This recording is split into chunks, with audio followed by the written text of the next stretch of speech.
What is up, everybody?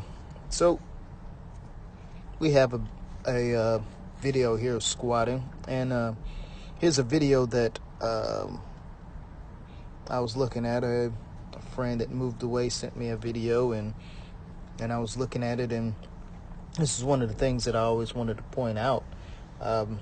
First of all, look like he got a pretty good setup here. One thing is that since I've been looking at the video, I think the bar placement is slightly too low. Okay, as you can see, going up this red line, that bar is slightly behind the path dependency, okay, line, which is the red line.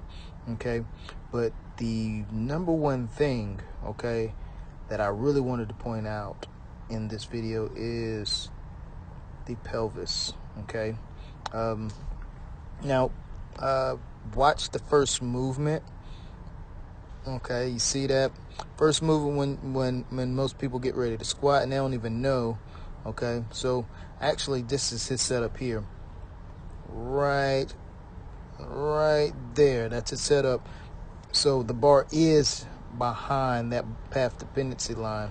But so the thing is that as soon as when somebody get ready to squat, all right, the first thing they do is they poke this butt out. So watch this. So he's getting ready to squat here. Watch you there. So you see right there where that butt is poked out, that butt pokes out. Okay, and what happens there, like I've always said, and some of the cues that people give, well, pretty much everybody give, is like a big chest and all that good stuff.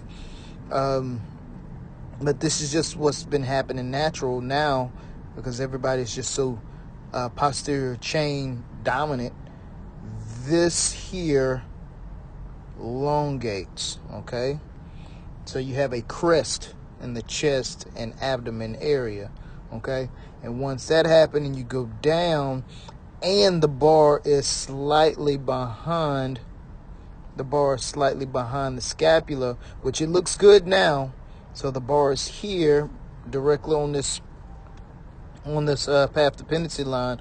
But since he opened up, and definitely because the bar is slightly behind the path dependency line, watch where he goes. You see where he's starting to flatten out?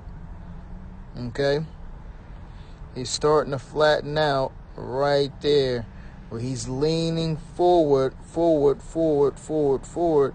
There, boom.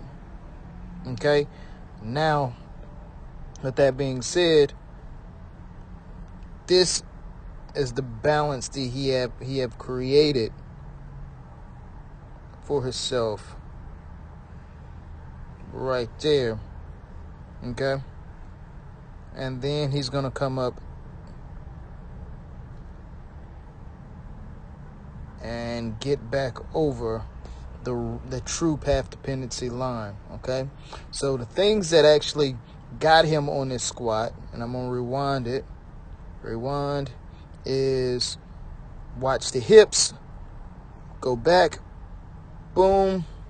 Oop. Hips go back, so that's a disconnect there. All right, and you get the elongation of the core here where it's a crest, and the bar is slightly behind the scapula, so it's going to definitely help him flatten out. So when he goes down, the core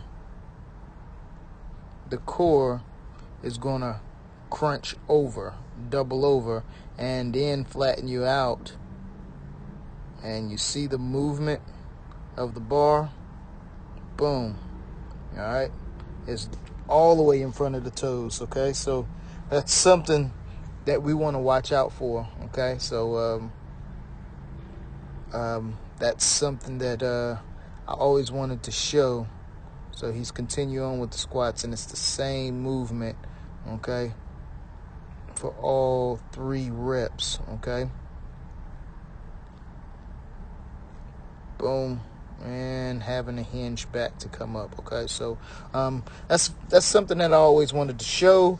because most people don't recognize that or see the hips.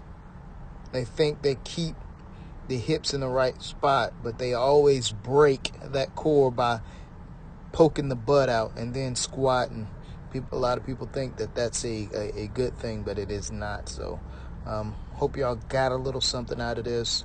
I ain't have any kind of direct focus on this video, but there you go. I'll see y'all guys later. I'm out.